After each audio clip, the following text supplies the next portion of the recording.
చిద్గురుగీత సభ్యులకి మరియు క్రియాయోగ సాధకులకి నా నమస్కారం.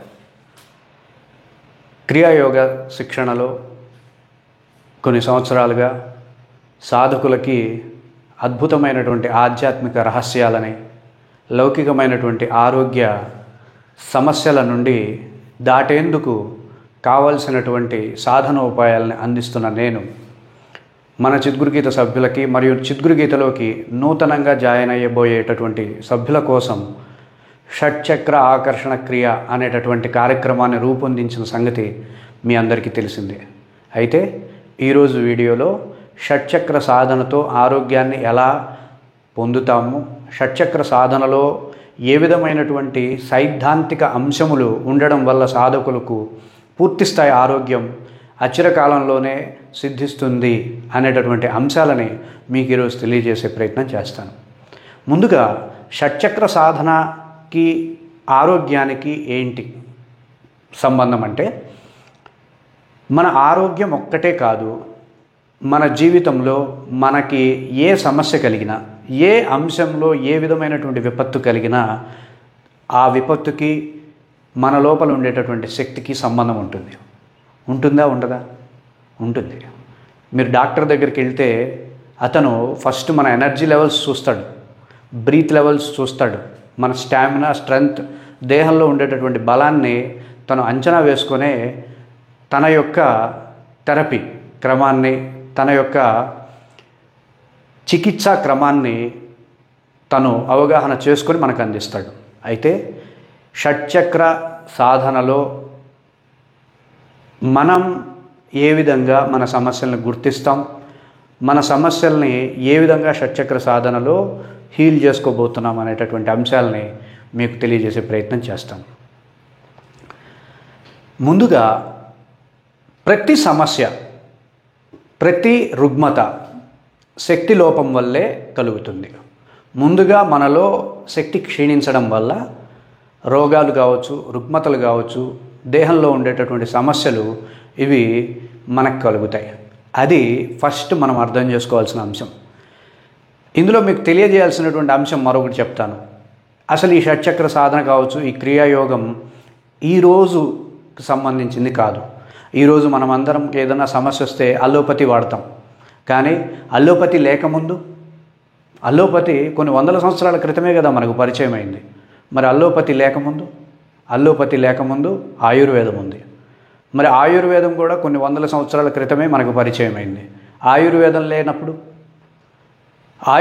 లేనప్పుడు మనం ప్రకృతి వైద్యాన్ని ఆశ్రయించాం. ఈ ప్రకృతి వైద్యం అనేది ప్రకృతికి మమేకమై ప్రకృతిలో ఉండేటటువంటి హెర్బల్స్ ఏ లక్షణాలతో ఉంటాయి అనేటటువంటి అంశాలని ఋషులు, మునులు పరిశోధన చేసి ఈ ప్రకృతి వైద్యాన్ని అప్పుడు మనకు అందించారు. అయితే ప్రకృతి వైద్యం కూడా లేనప్పుడు మనమందరం అవలంబించినటువంటి వైద్య ప్రక్రియే ఈ క్రియాయోగం. అందుకే ఈరోజుకి medical science, British medical science కావచ్చు, ఇప్పటికీ డాక్టర్సు సుషుమ్న నాడితో సంచారం అవుతున్నటువంటి ఇడాపింగళ నాడులు మరియు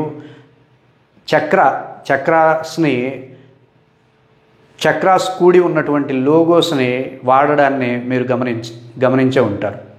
సో ఇది అపూర్వమైనటువంటి, ప్రాచీనమైనటువంటి, ప్రభావాత్మకమైనటువంటి ఒక వైద్య ప్రక్రియగా మనమందరం గుర్తించాల్సినటువంటి అంశం ఉందనే నేను విన్నవించుకుంటున్నాను. అయితే ఈ వైద్యంలో నిర్ధారణ, ఇది మనం చేసుకునేటటువంటి వ్యవస్థ. ఈ క్రియాయోగం కావచ్చు, షట్చక్ర సాధన అనేది నాకున్నటువంటి రుగ్మతని, నాకుండేటటువంటి సమస్యని నేను అనలైజ్ చేసి, విచారణ చేసి, నిర్ధారణ చేసుకొని నేను ఒక క్రమాన్ని నేను నియమించుకొని సాధనతో నాకుండేటటువంటి సమస్యను తొలగించేటటువంటి ప్రక్రియ అనేది ఈ షట్చక్ర సాధనలో ముందుగా ఉంటుంది. ఇటువంటి సాధన ఎలా జరుగుతుంది అనే అంశాలని మీకు పరిచయం చేసే ప్రయత్నం చేస్తాను. ముందుగా మనకి రుగ్మతలు, సమస్యలు, రోగాలు, ఈ అంశాలు ఎలా మన దేహాన్ని ఆక్రమిస్తాయనే అంశాలను తెలుసుకుందాం. మన లోపల మూలాధారం అనేటటువంటి ఒక శక్తి కేంద్రం ఉంటుంది. స్వాధిష్టానం అనేటటువంటి ఇంకో శక్తి కేంద్రం ఉంటుంది. మణిపురం అనేటటువంటి శక్తి కేంద్రం ఉంటుంది. అనాహతం అనేటటువంటి ఇంకో శక్తి కేంద్రం కూడా ఉంటుంది. విశుద్ధి అనేటటువంటి శక్తి కేంద్రం ఉంటుంది. ఆజ్ఞ అనేటటువంటి శక్తి కేంద్రం ఉంటుంది. ఈ ఆరింటిని నేను ప్రత్యేకంగా చెప్పడానికి చాలా కారణాలు ఉన్నాయి. ఎందుకంటే ఈ 6 శక్తి కేంద్రాలు ప్రత్యేకమైనవి. ఈ 6 శక్తి కేంద్రాలు ప్రత్యేకమైనటువంటి విధులలో, ప్రత్యేకమైనటువంటి వ్యవస్థలని క్రమబద్ధీకరించడంలో, నియంత్రించడంలో ప్రధాన పాత్ర పోషిస్తాయి. కాబట్టి ఈ 6 శక్తి కేంద్రాలు 6 అంశాలలో ప్రత్యేకమైనవి. మనం ఆ ప్రత్యేకతని ఆధారం చేసుకుంటేనే, ఆ ప్రత్యేకత మనకు అర్థమైతేనే ఈ షట్చక్ర సాధనలో పూర్తిస్థాయి లాభాలని, పూర్తిస్థాయి ఫలితాలని మనం పొందగలుగుతాం. ముందుగా మూలాధారం యొక్క ప్రత్యేకతల్ని మనం అర్థం చేసుకుందాం. మూలాధార శక్తి కేంద్రం అనేది మన లోపల ఇమ్యూనిటీని పెంచుతుంది. మనకు బయట నుండి వచ్చేటటువంటి రోగకారక అంశాల నుండి రక్షించడానికి ఈ మూలాధార శక్తి కేంద్రమే ఉపయోగపడుతుంది. అలాగే మన లోపల ఉండేటటువంటి ఏదైనా సరే సమస్య కలిగినప్పుడు తొందరగా లోపలే చికిత్స అవ్వడానికి ఇది ఉపయోగపడుతుంది. అలాగే మన లోపల హీలింగ్ కెపాసిటీని డెవలప్ చేసుకోవడానికి కూడా ఈ మూలాధార శక్తి కేంద్రమే ప్రోత్సహిస్తుంది. ఈ మూలాధార శక్తి కేంద్రమే కారణంగా ఉంది. సో ఎప్పుడైనా సరే మూలాధారానికి సమస్య వచ్చింది అనుకుందాం, మూలాధారం బలహీనమైంది అనుకుందాం, మూలాధారం శక్తిహీనమైంది అనుకుందాం, అప్పుడు ఈ అంశాల్లోనే మనకి బలహీనత వస్తుంది. మనకి ఇమ్యూనిటీ బలహీనం అవ్వడం కావచ్చు, రోగాలని ఎదిరించేటటువంటి రోగ నిరోధక వ్యవస్థ మనలో తగ్గడం కావచ్చు, మనలో రోగాలను తగ్గించుకునేటటువంటి కెపాసిటీ తగ్గడం కావచ్చు, అలాగే హీలింగ్ కెపాసిటీ మనకి తగ్గడం కావచ్చు. ఇట్లాంటి అంశాలలో మనకి సమస్యలు ఉంటాయి. ఈ 4 అంశాలు బలహీనమవుతాయి మూలాధారం బలహీనమవడంతో. దీన్ని బట్టి మూలాధారానికి వచ్చే సమస్యలు ఏంటి అంటే, ముందుగా శరీరం బలహీనం అవ్వడం వల్ల, ఇమ్యూనిటీ బలహీనం అవ్వడం వల్ల, రోగ నిరోధక వ్యవస్థ బలహీనం అవ్వడం వల్ల తరుణ వ్యాధులు, అలాగే చిన్న చిన్న రుగ్మతలు ఎక్కువ కాలం ఉంటాయి. అలాగే నొప్పులు, కీళ్ళ నొప్పులు, జాయింట్ పెయిన్స్ అంటాం, ఇలాంటి అంశాలు మనకి ఎక్కువగా బాధిస్తూ ఉంటాయి. ఇది మూలాధారానికి సంబంధించినటువంటి సమస్యలు. అలాగే మూలాధారంలో సమస్య వస్తే, మూలాధారానికి సంబంధించినటువంటి ఎనర్జీలో బలహీనమైతే ఎక్కువగా అధిక బరువుని పొందడానికి, లేదా బలహీనం అవ్వడానికి, సన్నగా మారడానికి, లేదా అధికంగా లావుగా అవ్వడానికి కూడా ఈ మూలాధార శక్తి కేంద్రమే కారణంగా ఉంది. సో మనం మూలాధారం శక్తిని గనక డెవలప్ చేసుకోగలిగితే, మూలాధార శక్తిని అభివృద్ధి చేసుకోగలిగితే, ఇప్పుడు చెప్తున్నటువంటి అంశాలన్నింటినీ కూడా మనం ఎదిరించగలుగుతాం. ఇటువంటి అంశాలని మళ్ళీ రాకుండా చేసుకోగలుగుతాం. ఇది మూలాధారానికి శక్తికి సంబంధించినటువంటి ప్రాథమికమైనటువంటి అంశాలు. అలాగే స్వాధిష్టానం బలంగా ఉంటే మన చర్మం బాగుంటుంది. అలాగే మన లోపల ఉండేటటువంటి కొన్ని క్రమమైనటువంటి అంశాలు, అంటే ఉదాహరణకి నీరు శుద్ధి కావాలి, ఇది ఒక పద్ధతిలో జరగాలి. అలాగే జీర్ణమైనటువంటి ఆహారంలో ఉండేటటువంటి విటమిన్స్ ఏవైతే ఉంటాయో, పోషక పదార్థాలు, ఇది రక్తంలో కలవాలి. అంటే ఇది ఒక పద్ధతి ప్రకారం నడవాలి. ఎప్పుడు పడితే అప్పుడు, ఎలా పడితే అలా శరీరంలో కొన్ని క్రియలు ఒక క్రమ పద్ధతిలో జరిగేటటువంటి అంశాలు ఉంటాయి. ఈ క్రమ పద్ధతిలో జరిగేటటువంటి అంశాలన్నింటినీ మన లోపల ఉండేటటువంటి స్వాధిష్టాన శక్తి కేంద్రమే నియంత్రిస్తూ ఉంటుంది. ఎప్పుడైతే స్వాధిష్టాన శక్తి కేంద్రం బలహీనమైందో ఈ అంశాలలో బలహీనత వచ్చేస్తుంది. దాంతో మనకి మూత్రపిండాల సమస్యలు కావచ్చు, అలాగే మానసిక సమస్యలు కావచ్చు, ఇంకా స్వాధిష్టానానికి సంబంధించినటువంటి రుగ్మతలు ఏవైతే ఉంటాయో, మూత్రపిండాల సమస్యలు అనగానే మూత్రపిండాలకు సంబంధించినటువంటి క్రియాటిన్ పెరగడం, ఇట్లాంటి అంశాలన్నీ, ఇలాంటివన్నీ కూడా డెవలప్ అవ్వడానికి అవకాశం ఉంటుంది. కాబట్టి స్వాధిష్టాన శక్తి కేంద్రం బలంగా చేసుకున్న వ్యక్తికి చక్కటి మానసిక ప్రశాంతత అనేది ఉంటుంది. ధ్యాన సాధనల్లో చక్కటి అభివృద్ధిని, ఆధ్యాత్మికమైనటువంటి ప్రశాంతతని తను పొందగలుగుతాడు. అలాగే శారీరకంగా కూడా చక్కటి ఒక దేహ రూపం, ఒక రూపలావణ్యం అనేది స్వాధిష్టానం వల్లే దేహానికి కలుగుతుంది. సో స్వాధిష్టాన శక్తి కేంద్రం బలహీనమైతే వచ్చే సమస్యల్ని మనం తెలుసుకున్నాం. ఈ శక్తి కేంద్రం బలంగా ఉంటే వచ్చేటటువంటి ఫలితాలను కూడా మనం తెలుసుకున్నాం. అలాగే మణిపుర శక్తి కేంద్రం.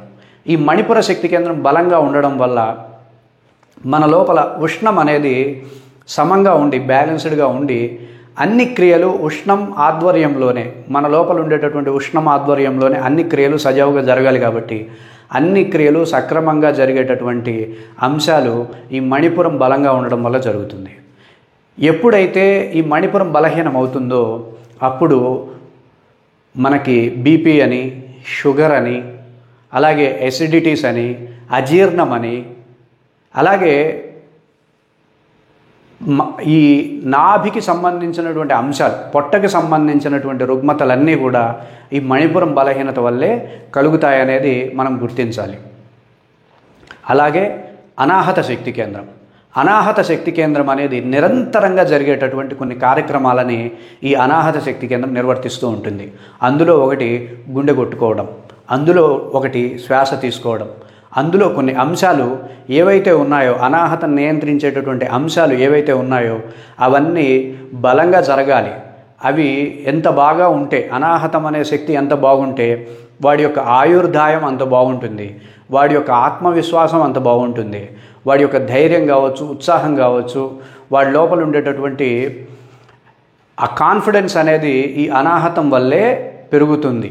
కాబట్టి అనాహతం ఎప్పుడైతే బలహీనమైతే శరీర స్థాయిలో ఆస్తమా లాంటివి, శ్వాసకోశ సంబంధ సమస్యలు కావచ్చు, ఇంకా ఈ ఎక్కువ ఆయాసపడడం, ఎక్కువగా బలహీనంగా ఉండడం, ఎక్కువగా మాట్లాడలేకపోవడం, లోన్లీగా అంటే ఎవరితోనూ సరిగ్గా మాట్లాడలేకపోవడం, ఇట్లాంటి అంశాలు బలహీనతలు వస్తాయి. అలాగే మానసిక సమస్యలు వస్తాయి.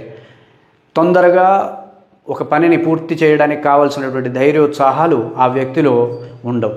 ఇట్లా అనాహతానికి కనుక బలహీనత వస్తే ఈ విధమైనటువంటి సమస్యల్ని మనం ఎదిరించాల్సి ఉంటుంది. అనాహతం బలంగా ఉంటే ఆ వ్యక్తి ధృత్యుత్సాహ సమన్వితుడై తన కార్యక్రమాలని, లక్ష్యాలని చక్కగా సిద్ధించుకోగలుగుతాడు. చక్కటి ఆరోగ్యంతో, చక్కటి ప్రజ్ఞతో తను ముందుకి వెళ్తూ ఉంటాడు. అలాగే విశుద్ధి శక్తి కేంద్రం. ఈ విశుద్ధి శక్తి కేంద్రం అనేది అన్ని శక్తి కేంద్రాలలో చాలా క్లిష్టమైనటువంటి శక్తి కేంద్రంగా క్రియాయోగ సాధకులు గుర్తించడం జరిగింది. నేటికి కూడా విశుద్ధి శక్తి కేంద్రం మీద పరిశోధనలు క్రియాయోగ సాధకులు, క్రియాయోగులు చేస్తూనే ఉన్నారు. ఈ విశుద్ధి వల్ల ఎంత లాభమో, విశుద్ధి బలహీనమైతే సాధకుడు అంత నష్టాన్ని చూడాల్సి ఉంటుంది. ఎందుకంటే విశుద్ధి శక్తి కేంద్రం ఒక ఇండివిజువల్ శక్తి కేంద్రం కాదు. విశుద్ధి శక్తి కేంద్రం అనేది ఒక లీడర్షిప్ని, ఒక పూర్తిస్థాయి నాయకత్వాన్ని పొంది ఉంటుంది. ఈ విశుద్ధి శక్తి కేంద్రమే అనాహతాది, మణిపుర, స్వాధిష్టాన, మూలాధారాది శక్తి కేంద్రాలని నియంత్రిస్తూ ఉంటుంది, క్రమబద్ధీకరిస్తూ ఉంటుంది. ఆ శక్తి కేంద్రాల యొక్క కార్యక్రమ నిర్వహణలో సమతుల్యాన్ని ఈ విశుద్ధి శక్తి కేంద్రమే సృష్టిస్తూ ఉంటుంది. సో ఈ విశుద్ధి శక్తి కేంద్రం బలహీనమైతే మన వ్యవస్థ మొత్తం, చక్ర వ్యవస్థ మొత్తం, శక్తి వ్యవస్థ మొత్తం బలహీనమైనట్టే. కాబట్టి ఈ విశుద్ధిని మన పూర్వీకులు చాలా ప్రత్యేకంగా దీనికి పూర్తిస్థాయి ప్రాధాన్యతను అందించి మన యొక్క దినచర్యలో భాగంగా కళలని, వినోదాలని, సాయంత్రం 6 అవ్వగానే పౌరాణిక ప్రవచనాలు ఇవన్నీ కూడా ఎందుకు ఉంచారంటే మన లోపల ఉండేటటువంటి ఈ విశుద్ధి శక్తి కేంద్రం బలంగా ఉండడం కోసమే వాటిని మనకు దినచర్యలో ఒక భాగంగా చేశారు. కాబట్టి విశుద్ధి శక్తి కేంద్రం బలంగా ఉండడం కోసం స్త్రీలు తొందరగా విశుద్ధి శక్తి కేంద్రం బలహీనమయ్యేది స్త్రీలకే అని నేను చాలా చోట్ల చెప్పడం జరిగింది. సో స్త్రీలకి హారాలు ఇవన్నీ కూడా వాళ్ళ రక్షణ కోసం సాంప్రదాయంగా మన ఋషులు అందించారు. సో ఈ విశుద్ధి శక్తి కేంద్రం బలహీనమైతే ఆటో ఇమ్యూనిటీ డిజార్డర్స్ వస్తాయి, హార్మోనల్ ఇన్బ్యాలెన్స్ వస్తాయి, అలాగే థైరాయిడ్ ప్రాబ్లం వస్తుంది. శరీరంలో ఉండేటటువంటి అన్ని జీవక్రియలు సవ్యంగా జరగకుండా ఒక రకమైనటువంటి వ్యవస్థని ఇవి క్రియేట్ చేస్తాయి. జీవక్రియలలో అసమతుల్యం దెబ్బతిని శరీరమే కాదు, మన లోపల ఉండేటటువంటి అన్ని వ్యవస్థలు దెబ్బతినేటటువంటి అన్ని అవస్థలు దెబ్బతినేటటువంటి ప్రమాదం కూడా ఈ విశుద్ధి బలహీనమైతే ఉంటుంది. ఈ విశుద్ధి శక్తి కేంద్రాన్ని పూర్తి స్థాయిలో షట్చక్ర సాధనలో మనం డెవలప్ చేసుకోవచ్చు, అభివృద్ధి చేసుకోవచ్చు. విశుద్ధి కనుక బలంగా ఉంటే తను చక్కటి సంకల్ప సిద్ధిని పొందుతాడు. తను ఏ సంకల్పం అనుకుంటే ఆ సంకల్పాన్ని సిద్ధించుకోగలిగే విధంగా దేహంలో ఉండేటటువంటి ప్రతి అంశం ఆకర్షణకి అనుకూలంగా ఉంటుంది. ఈ విశుద్ధి వల్ల అవకాశాలని పూర్తి స్థాయిలో పొందగలుగుతాడు. తను చేయాలనుకున్న పనిని, తను అనుకున్నటువంటి లక్ష్యాలని, సంకల్పాలని పూర్తి స్థాయిలో సిద్ధించుకోగలుగుతాడు. పూర్తి స్థాయి ఆరోగ్యం, సంపూర్ణమైనటువంటి ఆరోగ్యం, ఆనందకరమైన ఆరోగ్యాన్ని ఈ విశుద్ధి కనుక బలంగా చేసుకున్నటువంటి సాధకులకి కరతలామలకంగా నేను చెప్పగలను. అలాగే ఆజ్ఞాశక్తి కేంద్రం, ఇది మెదడు యొక్క వ్యవస్థల్ని నియంత్రిస్తూ ఉంటుంది, క్రమబద్ధీకరిస్తూ ఉంటుంది. ఈ ఆజ్ఞాశక్తి కేంద్రం బలహీనమైతే ఇంద్రియాల యొక్క పటుత్వాన్ని తగ్గుతుంది. ఇంద్రియాల యొక్క పటుత్వం తగ్గుతుంది. మైగ్రేన్ లాంటివి, ఈ మెదడుకు సంబంధించినటువంటి సమస్యలు ఏవైతే ఉన్నాయో, రుగ్మతలు ఏవైతే ఉన్నాయో, ఈ ఇంద్రియాలకు సంబంధించిన సమస్యలన్నీ కూడా ఆజ్ఞాశక్తి కేంద్రం బలహీనం అవ్వడం వల్లే, ఆజ్ఞాశక్తి కేంద్రంలో ఉండేటటువంటి ప్రాణశక్తి బలహీనం అవ్వడం వల్లే కలుగుతాయి. ఆజ్ఞాశక్తి కేంద్రాన్ని బలంగా చేసుకోవడం ద్వారా ఈ రుగ్మతల్ని రాకుండా చేసుకోవడమే కాకుండా ఇంద్రియాల యొక్క స్థాయిని, ఇంద్రియాల యొక్క చైతన్యాన్ని మనం పెంచుకోగలుగుతాం. శాస్త్రం కూడా ఇంద్రియం వర్ధత అని అంటుంది. ఇంద్రియం అభివృద్ధి కావాలి. ఈ ఇంద్రియాలే కదా, ఈ జ్ఞానేంద్రియాలే కదా ఈ శరీరం అనేటటువంటి కర్మ వ్యవస్థని ఆజ్ఞాపిస్తుంది. ఈ ఇంద్రియాలే బలహీనంగా ఉంటే కర్మ వ్యవస్థ ఎలా ఉంటుంది? కాబట్టి ఇంద్రియాలని బలంగా చేసుకోవడం ద్వారానే మొత్తం మనం పూర్తి స్థాయి ఆరోగ్యాన్ని బలంగా చేసుకుంటాం. అందులో ఏ సందేహం లేదు. ఈ ఆజ్ఞాశక్తి కేంద్రానికి యాక్టివేషన్ అనేది ఉంటుంది, ఆజ్ఞా జాగృతి అనేది ఉంటుంది. థర్డ్ ఐ అంటాం క్రియాయోగాలో. ఆజ్ఞా జ్ఞాగృతి అనేది ఒక ప్రత్యేక అంశంగా సాధకులు దాన్ని సాధన చేస్తూ ఉంటారు. మరి ఈ ఆజ్ఞాశక్తి కేంద్రానికి పూర్తి స్థాయి ప్రాణశక్తిని అందించి మీ ఆజ్ఞాశక్తి కేంద్రాన్ని బలంగా చేసుకుంటారని, అలాగే ఈ శక్తి కేంద్రాలకు కావాల్సినటువంటి ఎనర్జీస్ని క్రియాయోగ సాధనతో మీరు పూర్తిగా అందించి మీరు సంపూర్ణమైనటువంటి ఆరోగ్యాన్ని అందుకోవాలని మనస్ఫూర్తిగా ఆశిస్తూ ఈ షట్చక్ర సాధనని మీకోసం షట్చక్ర ఆకర్షణ క్రియ అనేటటువంటి ఆన్లైన్ కార్యక్రమంలో ఒక భాగంగా చేర్చడం జరిగింది. ఎందుకంటే ఆరోగ్యమే కదా అన్నిటినీ ఆకర్షించడానికి పునాదిగా ఉంటుంది. ఆరోగ్యమే లేనప్పుడు మనం దేన్ని, ఏ ఆధ్యాత్మిక సాధనని, ఏ లౌకికమైనటువంటి కార్యక్రమాలని చేయలేం. కాబట్టి ఆరోగ్యాన్ని ప్రధానమైనటువంటి అంశం కాబట్టి షట్చక్ర ఆకర్షణ క్రియలో లా ఆఫ్ అట్రాక్షన్తో పాటు, క్రియాయోగంతో పాటు ఈ షట్చక్ర సాధనను కూడా జోడించడం జరిగింది. సాధకులు, కొత్తగా జాయిన్ అయ్యేటటువంటి సాధకులు ఈ అవకాశాన్ని పూర్తిగా వినియోగించుకుంటారని, వారు సంపూర్ణమైనటువంటి ఆరోగ్యానికి ఈ షట్చక్ర సాధనని మీ దినచర్యలో భాగంగా చేసుకుంటారని మనస్ఫూర్తిగా ఆశిస్తున్నాను. మీకు పూర్తి స్థాయి ప్రోత్సాహాన్ని, మీకు పూర్తి స్థాయి గైడెన్స్ని ఇవ్వడానికి చిద్గురు గీత తరపున నేను సిద్ధంగా ఉన్నాను. మీరు అందరూ ఈ షట్చక్ర ఆకర్షణ క్రియలో చక్కగా జాయిన్ అవుతారని, జాయిన్ అయ్యి సంపూర్ణమైనటువంటి ఆరోగ్యాన్ని, సంపూర్ణమైనటువంటి ఐశ్వర్యాది అంశాలని పూర్తి స్థాయిలో పొందగలుగుతారని ఆశిస్తూ సెలవు తీసుకుంటున్నాను. మరొక వీడియోలో మరోసారి కలుద్దాం. ధన్యవాదాలు. ఓం తత్ సత్.